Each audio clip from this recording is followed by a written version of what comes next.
Hey guys, NILDA here from Appetite for Collectibles. As you guys see this weekend, I had spent at Texas, in Dallas, Texas, as a matter of fact, for REBEL SCUM CON. And I was one of the lucky people out of the 4 to be part of this amazing panel called Highend Collecting.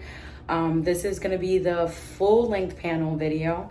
So you guys check it out, follow all the guys. I'm gonna put all their Instagram handle descriptions down below. But I have to say it was one of the coolest cons I've been to. I actually got very emotional towards the end because it was something that this Star Wars community needed. And it was just great being amongst a whole bunch of content creators, collectors, actors, and just overall people in the Star Wars family. So check it out and I'll see you guys soon. Have a great day. NILDA, I have a YouTube channel called Appetite for Collectibles. And I mostly just do all collectibles with like sideshow statues. I like to interview celebrities and just attend cons. And most of the things that I like to really collect is just like the vintage little Kenner toys. So yeah, that's what it's all about. Which are high-end collectibles now. OG all the way.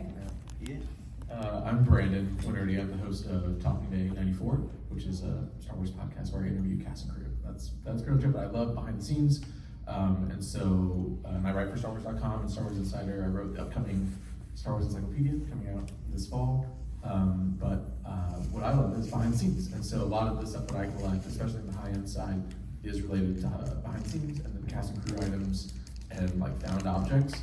I'm sure we'll talk a lot more about it. Very cool, very, very cool. I'm Michael Hawes.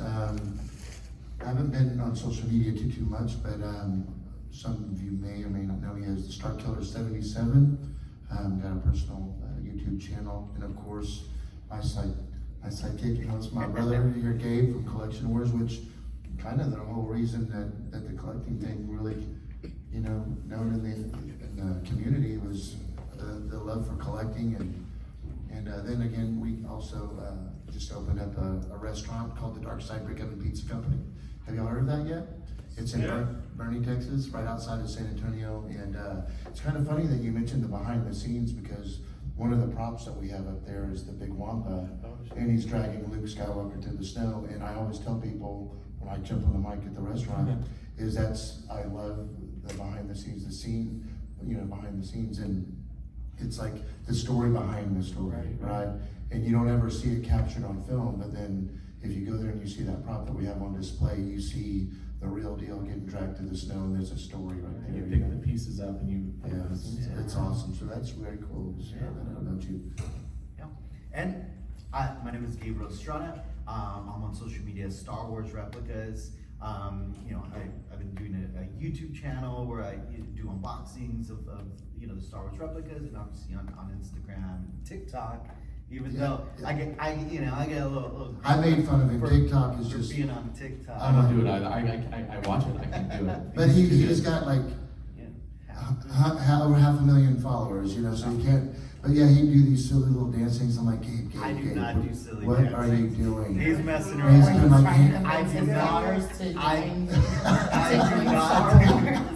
I do not do silly dances. Yeah, he does. But no, yeah. So my focus is licensed prop replicas, and yeah, the social media. It's allowed me to work with some awesome companies like Regal Robot and EFX Collectibles and Danu Novo and a lot of the licensed high-end prop replica companies, which is going to be what my part's going to be. I'll talk to you guys about that, and would love to answer any questions. By the way, this is going to be interactive. This is one of those panels where I encourage you to look at your phones, and especially if you happen to follow us and you look on it. If you have any questions on something on our from the collections or anything, we'll open that up in a bit. But yeah, I think let's start with a little bit about just collecting, what got you into collecting, and kind of how you focus that in. And I think let's start there. So I think with me, with collecting, I did like the typical thing, like I was collecting Funko Pops. And eventually when you have like over 3,000 Funko Pops in your house and you're just looking around going, what can I do with these? I started drifting off from like Funko Pops to Black Series, and then that just got even worse because I kept buying a whole bunch of bookcases and it just kept overtaking my apartment. And then I remember during COVID, you're home, you're bored, so what were you doing? You were spending all your money and buying toys. And then eventually, I started drifting off into like the Star Wars community that we're all part of on Facebook. And I remember one of my really good friends, Seth, had taken me to a comic book shop, and I first saw my first sideshow piece, which was Darth Maul sitting on his chair for the Solo film. And instantly I bought that, and then started getting rid of all my Funko Pops and all my Black Series, and started diving deep into sideshow pieces. And then I went from 1 to then 40, and then it just went from like one section on my wall to now like a whole entire room. But little by little, I started seeing how I wanted things to be, and eventually I just focused on certain things. And I feel when you first start collecting, you want to collect everything, and then eventually you start piecing down what you want. So rabbit hole. Yeah, it's a bad rabbit hole. So I just started primarily just focusing on stuff that I love, which was, the OT. I'm a big Ewoks fanatic, so I have a whole vintage collection of all the Ewoks. I have the phone, the original VHS tapes, and I have all the original Kenner figures that are graded by CAS. And then I just focused on all the prequel stuff. So I just primarily just stuck with that, and that's where we are now. I think that's a great thing to call out, is like focusing is so important. Yes. Because especially with these high-end things, or like anything beyond the price of a Black Series or a Funko, you can get way over it. And so if you are like, here's what I like, here's what I'm collecting. So for me, again, behind the scenes, a lot of what I have focused in on, right, again, I grew up kind of collecting action figures, and I've had a collection for my entire life. But now as I've curated and as I get older, it's a lot of the people that I've interviewed kind of inspire, like, oh, I should see what I can get that represents a Tauntaun, or represents, and I've been lucky to interview a lot of the people like Phil Tippett or like Dennis Muir or like whoever, and then having a piece of theirs in my home is extra special. And that's even with autographs or anything like that. Like, I like collecting autographs from the people that I've interviewed. And so again, I'm very lucky where I can have that be my specific niche. But a lot of it is, we'll talk about Regal Robot, but Regal Robot is, I think, the best collectible company out there right now, just because of how specific they are, and they do a lot of just behind the scenes, just maquette replicas, and that team is so focused on that area, and they do it so well, and that's been where my main focus has been now. So Nice. So I'm definitely the OG guy for sure. First off, it's safe to say we're all collectors in this room. Are we collectors? Okay, good deal. Make sure that we're on the right track here. So I was 7 years old. Like, a lot of us, I think, are gonna have this similar story, but maybe happen maybe a little differently. But I feel very fortunate that, I was there at the beginning when Star Wars was released. I was able to see it in the drive-in movie theater. Yes, I'm a little older than these guys, but yeah. So it's just what it did for me as a child growing up. I was didn't have any brothers or sisters. I was home a lot by myself, and so I just really focused in on Star Wars, that impact that it had on me, and just started collecting. And at 54 years old, millions of dollars later, literally.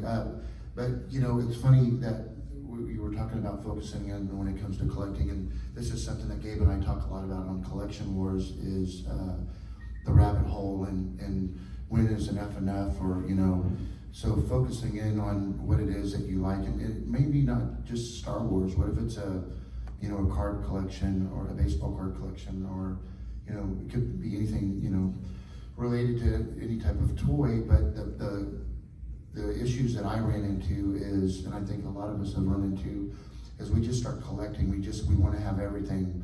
But I think that what happens is when you start losing that love, like you get something else and you just don't have that feeling of like, oh, look what I just got, then you got a problem. So, and then you're starting to like stack things on top of each other, and you're starting to, and Gabe and I love to talk about this because we get asked a lot, on our show, is that we get asked, so if there was a fire, what would you keep?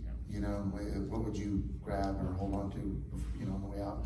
And it's a good point, because I think a lot of it might be, if it's as simple like a Darth Vader action figure that you still have, that's your original piece, that might not be absolutely not the most valuable piece, but to you, what it does for you is what matters. And where I'm at in my life right now, I don't know if you guys have seen my gallery. I have a 5,000 square foot gallery at home, and it's beautiful, but there's a time where I don't get a lot of time spent in there because it's separate from the house. But when I do get in there, I get to focus on a lot of the things in there. But at the same time, it's like, you know, when is enough enough? And I have definitely slowed down on a lot of the, you know, because all these new cool 6-scale toys are always coming out, you know, and then, you know, there's a little bit of everything, whether it's the new Hasbro toys are coming out, and it's like, golly, I just don't know. But I do have a complete collection of the original 77 or 78 through, you know, 85 figures and play sets and stuff. And those are what really brings it home to me in my heart. And Studio scale. I mean, and come on, Mike. Yeah, Okay, but so- nothing smells better than having like that vintage toy and like smelling it. And I know Michael knows this, because anytime I've picked up a play set, I literally have smelled it. Absolutely. And I'm like, I don't know anybody that's a true collector doesn't smell their toys. Yeah. You know? That's a good candle idea, that's the next. Yeah, right. Yes. Kenner vintage. Get a Vintage candle. vintage smell. And so, yeah, so obviously, and if you have, has anybody not seen my collection? Because, and I'm just want to say, so I'm really into, and this is a very expensive hobby, but I just love it. It's studio scale models. Has anybody ever been into those or know anything about studios? Yeah, and you've done, Eric, some really cool stuff. So when it comes to studio scale, and for those of you that may not know, they're models that may or may not have, depending on the scale, been in Star Wars. And me personally, it's 99.99 of my stuff is all scratch built studio scale models. They're nothing wrong with it, but they're not 3D models. I'm anywhere from an 8-foot Adventure Star Destroyer, and then my recent 10-foot medical frigate from Empire Strikes Back.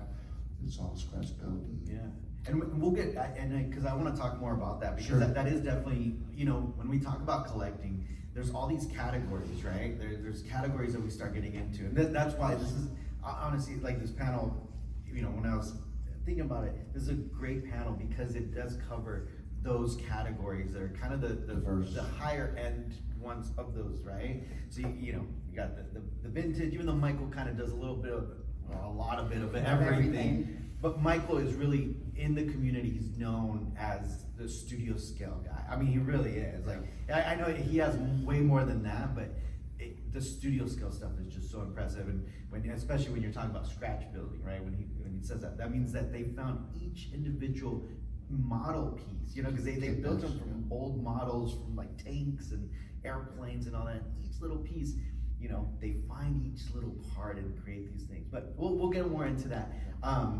And then obviously, you know, I've been focusing on the replica stuff, right?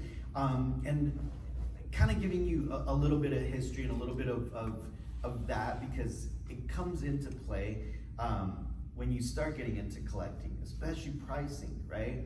You got licensed and unlicensed stuff, right? And in our community, that's become a thing because the fandom is so big that, you know, there's stuff that licensed Star Wars companies are not making. So now with 3D printing and all that, there's a lot of people that are making great quality stuff. But again, I focused my collection on the licensed stuff. And the reason why I focused on that is because I wanted that attachment for the lineage, right? I wanted some type of thread connecting me to the films, right? And whether it's, you know, it was made from the mold that they use, or they 3D scan something in the archives, or, you know, there's a found part, right? A part that they used, you know, that the model makers or the prop makers used in their stuff, and it happens to be on my thing. So something to connect me to those films. That's why I started going with the licensed stuff. So if you guys have seen, you know, my collection, you'll notice I focus on, you know, helmets, on the lightsabers, some studio skill stuff, but it really is all the licensed stuff. Again, mostly because of that attachment, that connection. But again, we were just at the Droid Builders, at the R2 Builders panel, and I'm part of it. I'm a R2D2 builder, right? I built my own R2, and that's just as satisfying, you know, than just being able to purchase something, to actually build it yourself. But yeah, so I think let's talk a little bit about, you know, when we talk about collecting and when is enough,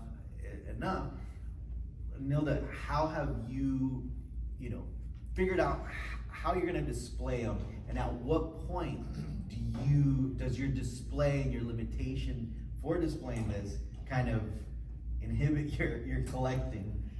So when I first started collecting, I had all the, like, what was it, like the IKEA glass cases, and I actually had one explode on me at my house, and it was just glass everywhere. So if any of you guys buy that, yeah, the detox, I 100% do not recommend the glass cabinets.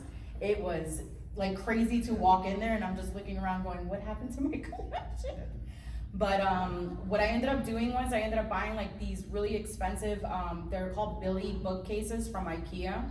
And basically I made my whole entire collection kind of into a story. So each shelf is of every different Star Wars category, like every different film. So I have like one shelf just dedicated to all the Ewoks. I have one shelf just dedicated to, you know, New Hope, to Revenge of the Sith, like all the different movies.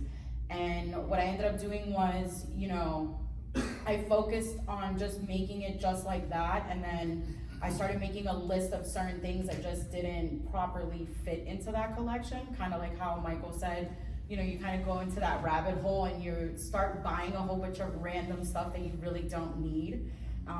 And I ended up just getting rid of some of it. You know, I donated some of it to my neighbor's kid because I could tell that, you know, they wanted toys, so I figured I'd give them a whole bunch of stuff.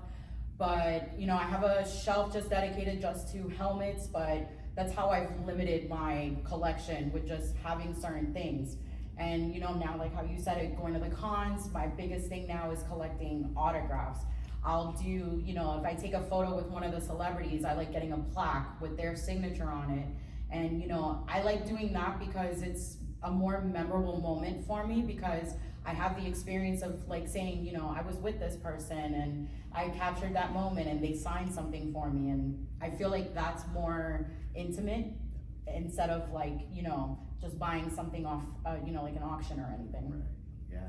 Yeah, what about you, Brent? I have to be real careful talking about space limitations because my wife is in it. She's like, hi. Right. I think we're all in that. She's like, watch what you have to say right now. Which is, I have an office, right? And my office is it's probably bigger than this stage, but not that much bigger. And so I really have a pretty limited amount of space I can use.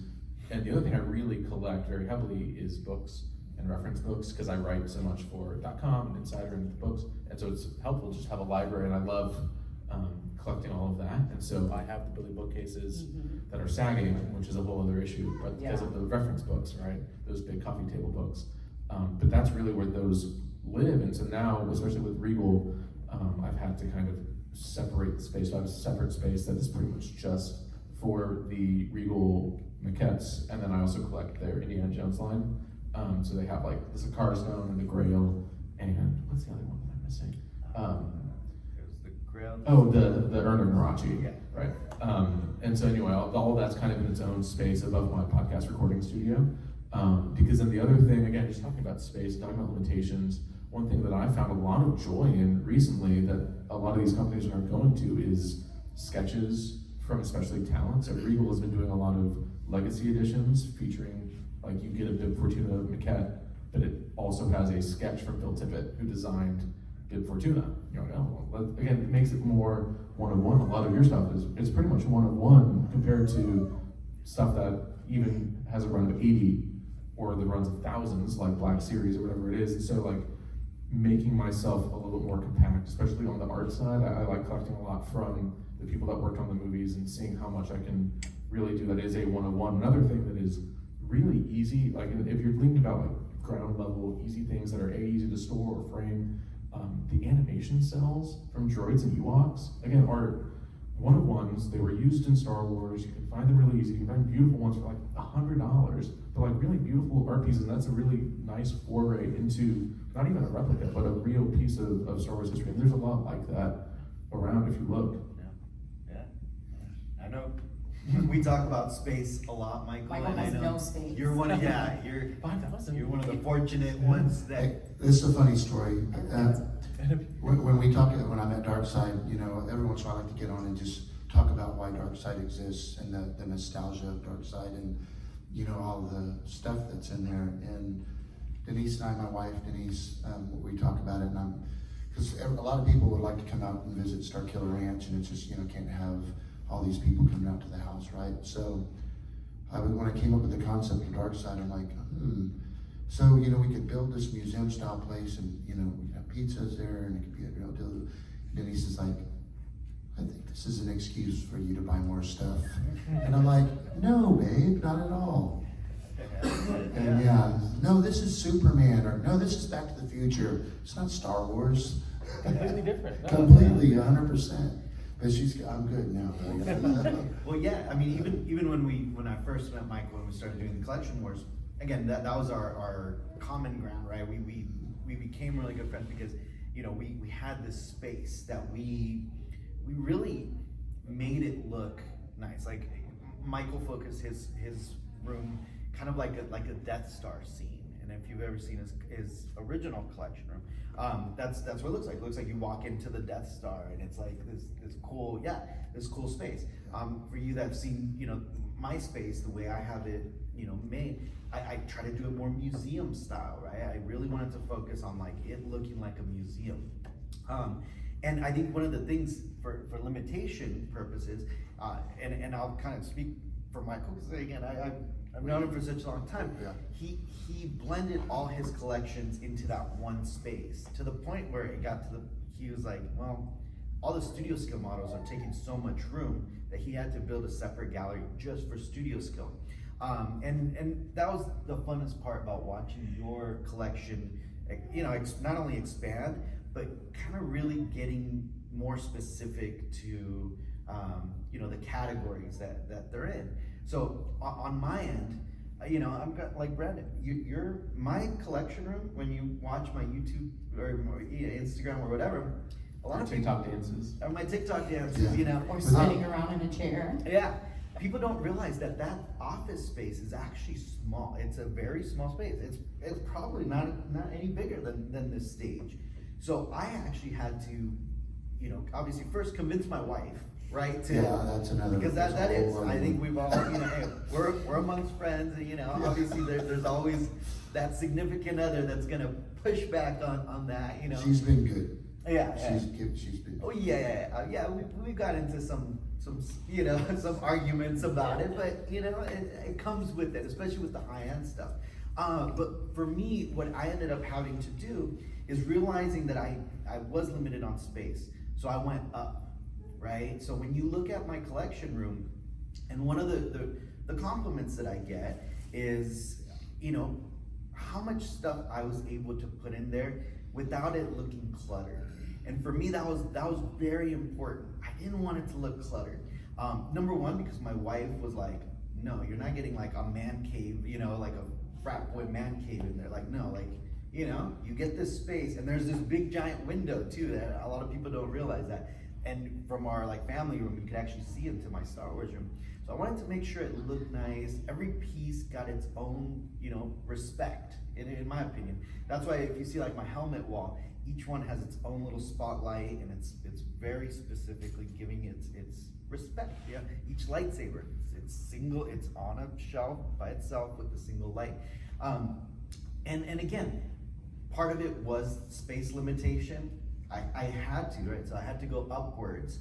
But actually, it ended up being, that's what makes it look impressive, because when you walk in, you know, they're 10-foot ceilings. So like, you know, you walk in and you're like, oh, wow, like, and you actually can, you know, enjoy it looking, you know, through the whole collection, as opposed to if maybe I did have a few bookshelves or like, you know, shelves that I kind of just, you know, put stuff, which I used to, that's how I used to display my stuff. you know, you kind of have to sort through it, as opposed to when you walk into now my collection room, each piece you could sit there and be like, okay, cool. And in fact, I just remodeled it this last week. There's a new section there, but I think that's the biggest obstacle, I think, for any collector, right? And especially the life size, the prop replicas, the studio scale, the bigger stuff. And in fact, even art, right? Even art, that ended up being the hardest thing, because art takes up so much real estate, right? On the walls, because there's only so many posters, there's so many pictures you can put up. And in fact, even autographs, right? Because once you get those 8x10s autographs, on the wall, you're not really going to display them. You're going to have to put them in a book, or so the plaques is a great. And that's why Yeah. I stopped. For anybody who like collects 8x10s, I stopped collecting those because they were taking up space. There you go. Yeah, they were taking up space. And what I ended up doing was I started getting plaques from our friend Ariel. And what I was telling Gabe was I still have like my old school Trapper Keeper. It's a Star Wars one, and I was trying to find like the replicas, like the clear packs, to be able to put the plaques on there. So then, you know, your book is not as bulky, it's thinner. But I feel like with the plaques, it's a lot easier to be able to store and have that. Yeah. And Brendan, I'm kind of curious, because again, you do a lot of art collecting, a lot of book collecting, like how you started incorporating the maquettes, right? Because that it's hard, especially when you're focusing on a certain type of collection, then all of a sudden you're like, you get into a different type. Like, how did you, like, what did you do? Did you say, you know what?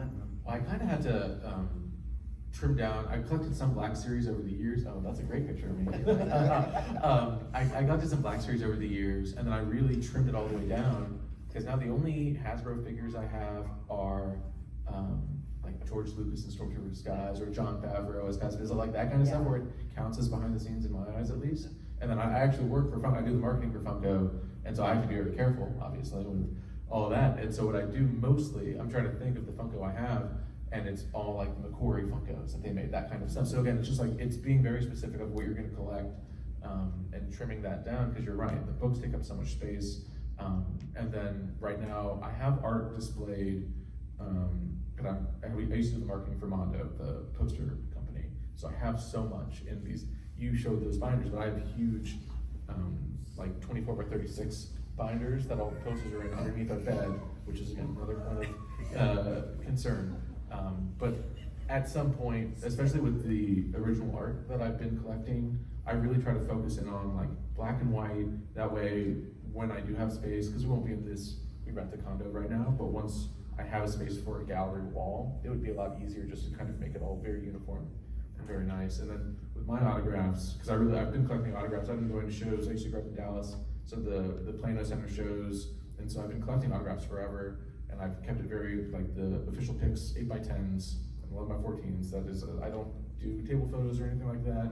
And then with Insider, I've been writing for Insider, and so I've been taking my magazines that have the people in it. So for instance, I'd interviewed Margot and Kevin Thompson for an Ewoks piece, so I brought my Ewoks piece for them to sign. So it's a little bit more manageable for me to at least like streamline down to what I'm gonna get signed, why I'm gonna get signed, and then try to at least make it sustainable in some small way. And storage is a huge part of that too. And I must just say real quick, so a lot of you, I'm sure, have seen Gabe's room, and it has literally inspired thousands of people.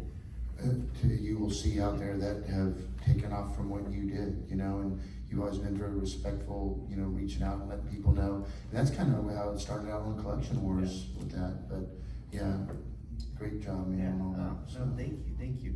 And again, that really is, you know, the goal, right? I think the community, the collector community, and just like in Star Wars, there's so many different communities out there, you know. Again, like, you got your droid builder community, and that's their thing. You got the cosplay community, and you got, you know, there's so many different communities in Star Wars.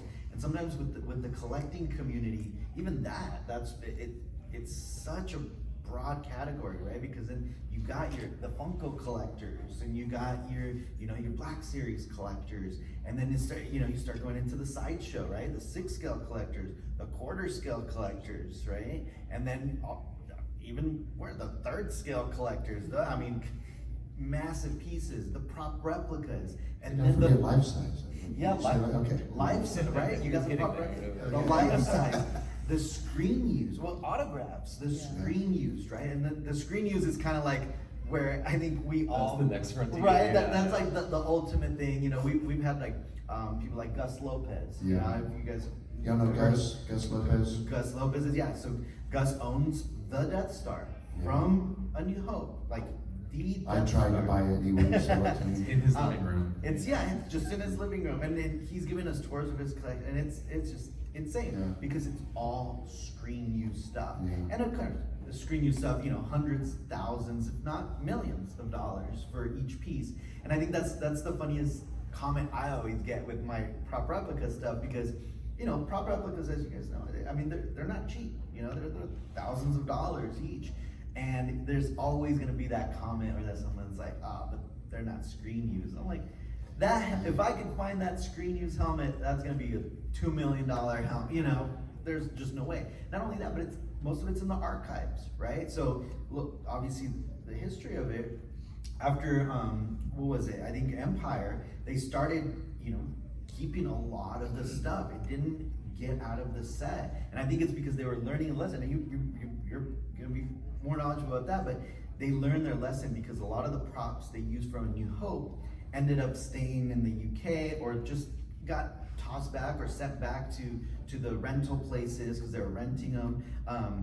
So they kind of just got lost. So they had to recreate them for Empire and then Return of the Jedi. And that's why a lot of them changed. And that's why there's a lot of differences, especially on the lightsabers, right? If you notice, like Luke's lightsaber from A New Hope, or I don't see any prequel fans that I'm gonna get yelled at. So I always call them the Luke sabers. But the Luke saber from A New Hope versus the Luke saber from Empire Strikes Back, you see there's differences, right? The rivets and all that.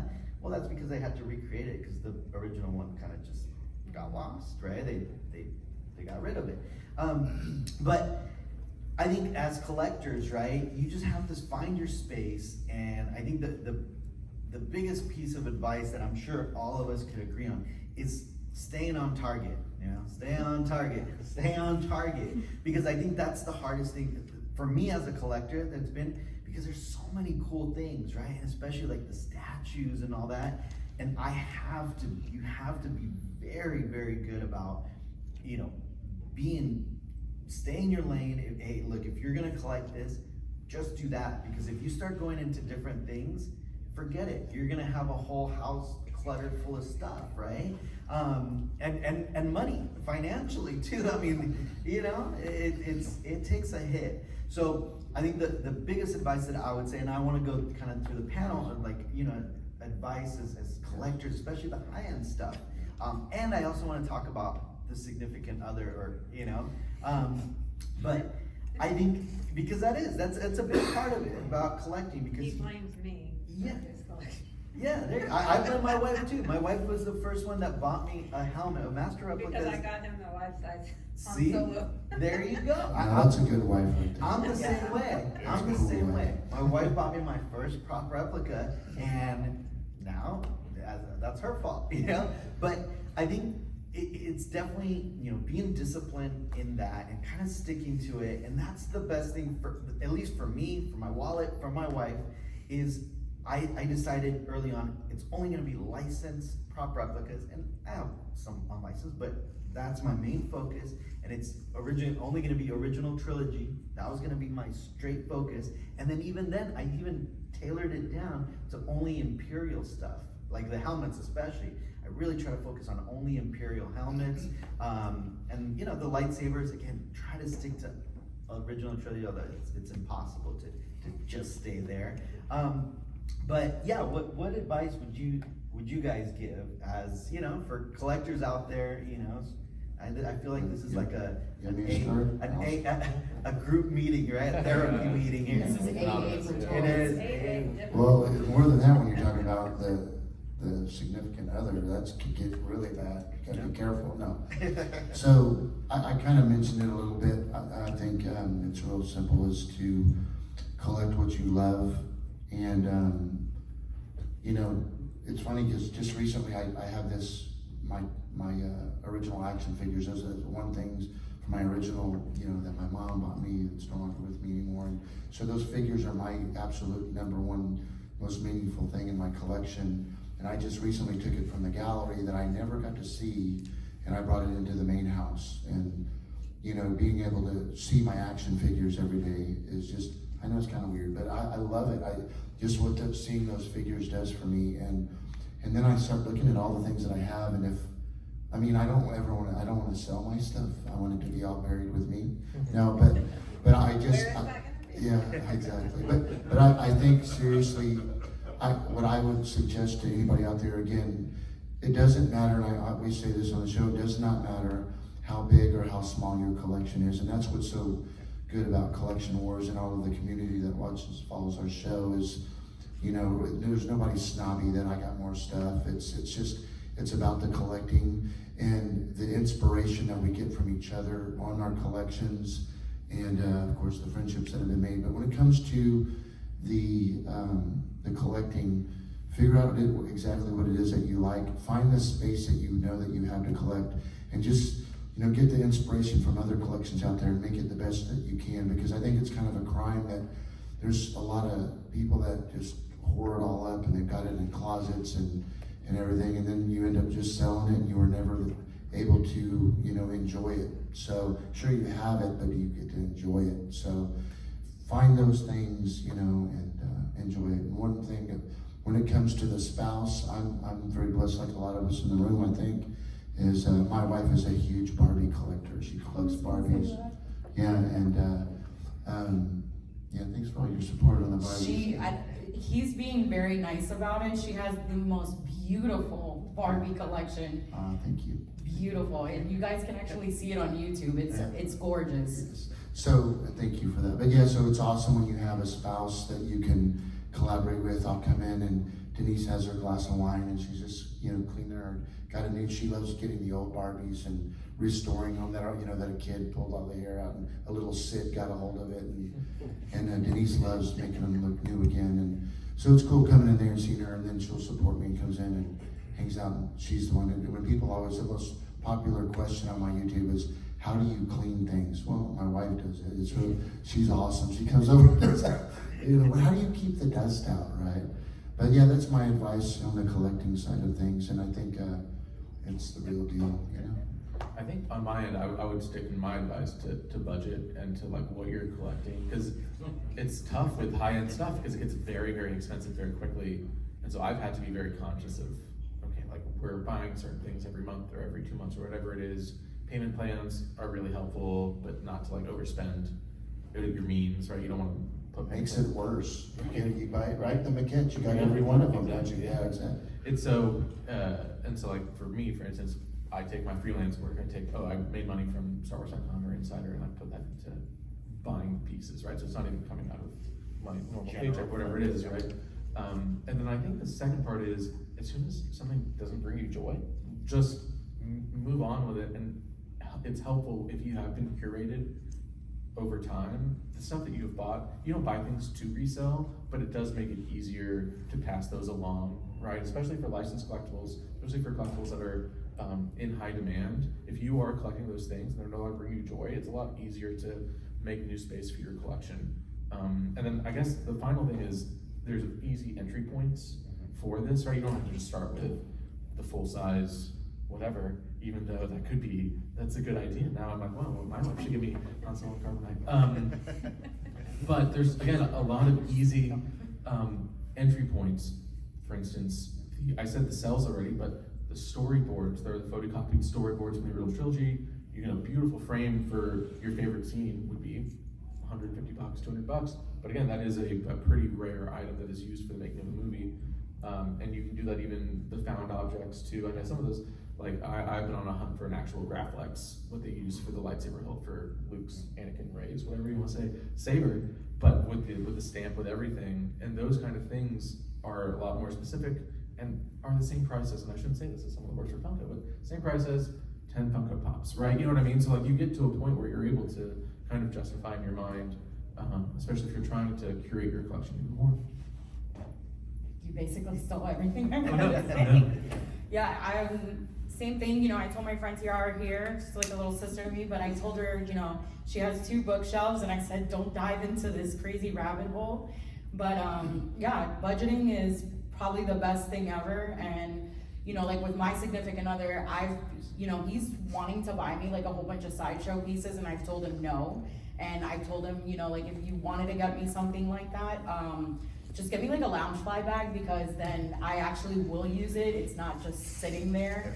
And you know, like for the girls that are in the room, yes, you know, they're not expensive. They're only like, I think the most is like $80. So that's people more. But yeah, it's budgeting, you know. I'm in the medical field, and you know, occasionally, you know, I worked in the restaurant field, and that helped pay for medical school. So I still occasionally will bartend for the old company I was at for 11 years. And I use that as my, you know, con toy money. I don't touch any of my money, like none of my money from my medical field, you know, job touches any of my collections. But yeah, I just budget just like that. And you know, if I pick something up and it doesn't bring me utter joy where I feel like a 6-year-old again, I'm not gonna buy it. And that's how I base off buying my collection. If I don't pick it up and I do not feel like that 6-year-old little girl who saw Star Wars, I don't wanna get it. Yeah, absolutely. That's all great advice. And again, because I think as collectors, and I think we all probably share that one thing. It's the nostalgia. It's nostalgia, but it's also maybe even like borderline OCD, where we want to complete collections, and we want to have everything, but at what cost, right? Because again, a complete collection versus 1 or 2 pieces that you like truly just love, it's better to have a smaller, more meaningful collection than a bigger, complete collection that doesn't bring you joy. But I want to open up the floor if anybody has any questions for the last, 10 minutes, 15 minutes. We'd love to answer any questions you guys have. Yeah. So how do you handle insurance? Do you take insurance out on your collections, and how do you manage that as you change with your collection? That's a great question. That's absolutely a great question. I'll start. So mine is just through my homeowner's insurance. I don't have an additional policy, and the reason is because I document my collection very well, right? And I think that's the difference, is that my collection is well publicized on the internet, on YouTube, on any channel. So it's easier for me to be able to prove the cost to my insurance agency. There are other separate insurance companies that will secure collections, but again, you got to be very careful with those, because they have, again, something that's what's worth, right? The value is going to be hard to prove, because what are you going to do? Pull up an eBay listing and say this thing's worth $4,000, even though I paid $500 for it 10 years ago. So I personally go through just homeowners insurance. I don't know if anyone does anything different, but I do have a separate policy for my collection. Yeah. So, yeah. And it is, Gabe, very hard to document. I've got like 5 items that are very rare that I don't advertise. And, but just in case something's to go down, we do have the insurance on that. Yes, I do. Yeah, mine is just through mine, homeowners. yeah. I think that's the norm. Yeah. That most people just have under your homeowners. Mine's kind of similar like yours, Michael. So I do have like 7 items that I've never posted online. And I have those because those were things that were passed down to me before my father passed away, and they were really expensive Star Wars items. Nice. And I have those separate. I don't even have those in my house. They're actually in my bank. Nice. So yeah, because I'm petrified the day something ever happens to one of those. And you know how you said, if there's ever a fire in your house, where are you gonna get? And I'm small, so I won't be able to grab all those 7 items. Yeah. But I have 2 separate types of insurance. I have one for my house, which covers that portion. And you're speaking about the OCD. I'm one of those people where if I buy something, I have a PDF file. I document the date, time, the description of the item, and how much I paid for it. And I have that all on my laptop. And I think I've been doing that now for like the past 12 years, where I document everything, even from little pictures, original magazines. Like I still have all the Time magazines from Star Wars, and I still have it like when I got them. So that's where my crazy OCD kicks in with that. Yeah, we have an Excel spreadsheet. Yeah. an Excel spreadsheet. And I think those things benefit very well because sometimes, you know, like if you're having a conversation with somebody and you want to remember when you got it, I can always go back on my computer and be like, oh, yeah, I got this in 2001 and I remember it was at this day where I got it. And I kind of write like a brief description of like how I was able to acquire it. What would you say is the absolute weirdest thing that you own? Ooh, the weirdest thing. Ooh, I don't know about weirdest, but a buddy of ours, Jason, he worked on Galaxy's Edge, and he worked on some of the creatures that are in the cantina, and he had his casting from, you know, when he did it, and he let me have it, and he painted it up just like the cantina creature. And you see them, so it's whenever you if you go to Disneyland, either one, Disneyland or Disney World, you see them in the tubs behind the beer taps. With the boba in it, is it that one? They're in the big green ones, and Yeah. they're actually hanging upside down. They're the Dagobah slugs. Yeah. They're the old Macquarie. It's actually a Macquarie concept art, and it's the Dagobah slug. And so so there's 5 of them out there in the world, 2 in Anaheim, 2 in Orlando, and then 1. That is probably the weirdest one, just because it's like you have to be kind of a Disney fan and a Macquarie fan, like a behind the scenes fan, to kind of appreciate it. Yeah, that's a hard one. I would think, just thinking what you were talking, I'm like, what is it? So I would say, I've got a one-off, Tom at Regal Robot had built for Wonderfest what do you call the trash monster? What's his name? So they had this contest on these studio scale Death Star towers, and we got a Dianoga wrapped around, busting out, and it's a fantastic piece, and it's a one-off piece, and Tom at Regal Robot made that, and I was able to pick it up from him. So that's very weird. I'm trying to think of like weird, because again, I interview people that worked on the movies, and so I have a few things that are not officially licensed that I love. There's one company that made, in the scale of the vintage Jabba, it was a cutaway, so it's the Jabba, but then it's cut away so that it has the 3 puppeteers inside as action figures with cigarettes and everything from, and it's very funny. That's so, cool. So I have that on the dais, and then with the Salacious Crumb, and then Don Bees, who played Boba Fett in Return of the Jedi, he custom made Funko Pops of himself. He's in the meme photo of like of Dad Vader, you know, looks like and so he made custom Funko Pops that he made himself, but it's of the guy with the mustache, and he signed it. And I have that, and then I have there's Safubi, the Japanese Safubi, made it after Peter Mayhew's passing. They made Chewbacca, but then with a removable head, and then it had Peter Mayhew's face with like the black eyeliner underneath. So it's those kind of things that like they're a little weird, and like no one would ever like make that, which I think Hasbro should make like a Kenny Baker inside of an R2D2 or like C-3PO, but it's Anthony Daniels. Like I don't buy that. So, but that kind of stuff is weird to me, at least. Yeah. What about you?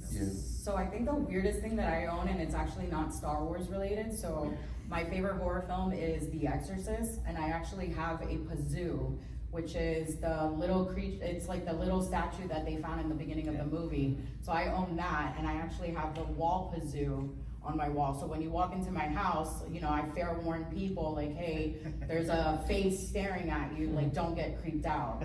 But you know, you won't see it unless you come into my house. I try not to post that on social media because I like to scare the crap out of people when they walk into my house and see a massive Pazoo on the wall. Awesome. All right, we got about 5 minutes, so probably a couple more questions. Yeah. What's the hardest thing you've ever had to sell? What have you sold that was hard to let go? Ooh, I think I'm gonna pass this one. Well, I've never sold anything. I'm gonna answer for him because we've talked about this. So Michael, early on, he had a Don Post Boba Fett,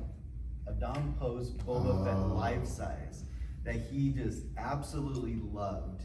And you know, when he was younger, you know, college years, you know, he forgot all about that. He decided that, you know, he was gonna go, you know, to a shop, and he left it there, took some money, and then they were supposed to hold it.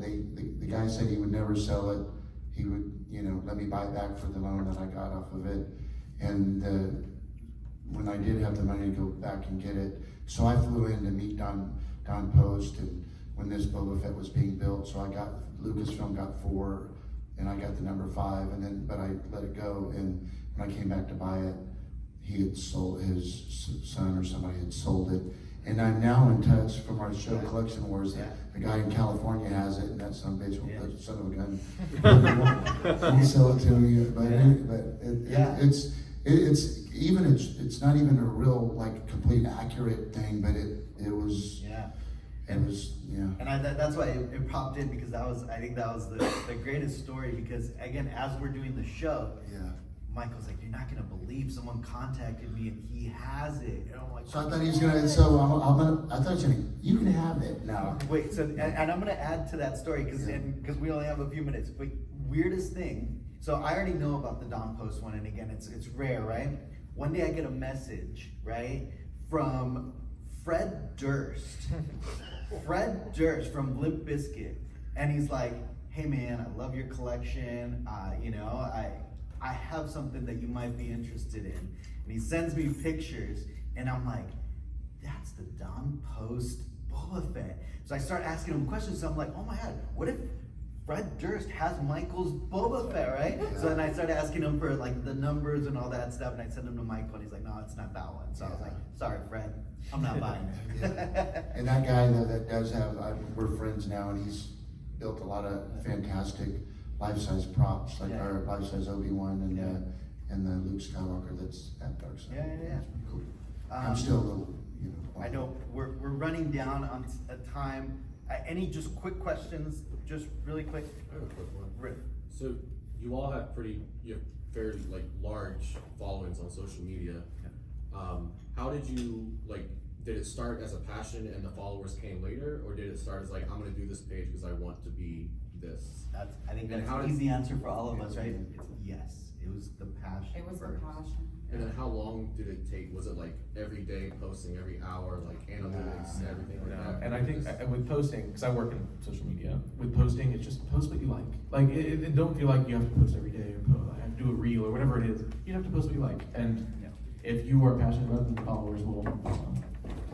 I think the only thing I will say with that, for me, it was because there's not a lot of women collectors out there, especially with large collections. So I've friends that I've made in Nashville here, they've known me because of my social media presence, and because I've been with, I have friends that collect certain vintage toys, and I was known for quite some time as the female vintage collector. So it just, you post what you love. And I'm one of those type of people, I've told Tierra this numerous of times, I can care less about followers. I do it because it's my passion. If you want to follow me, it's cool. And if you don't, it's not, I'm not going to cry over it. Yeah. I do it because it's what I love. It's gotten me to make friendships with these guys. I'm just now meeting him today. Yeah. But I've known Gabe and Michael for quite some time, and we're really good friends. I can always just call them, and it's because of Star Wars. Right. And yeah, we got offline conversations. I'd love to talk about social media. I'm sure like a lot of us, and strategy and all that stuff.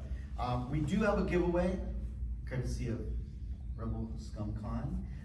Let's do something. Can I be a part of it? Really quick. I know you're on it. I think, you know what? I want to give this one, like, just the question to Brandon, because obviously you're working on the encyclopedias. Sure. So you're gonna have some cool, just off the top of your head, a cool little trivia question that we might be able to throw out there.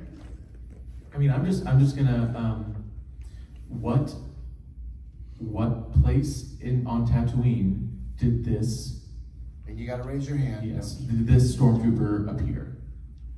Okay, say that again. So this is from the scene where they say, these aren't the droids you're looking for, Yes. right?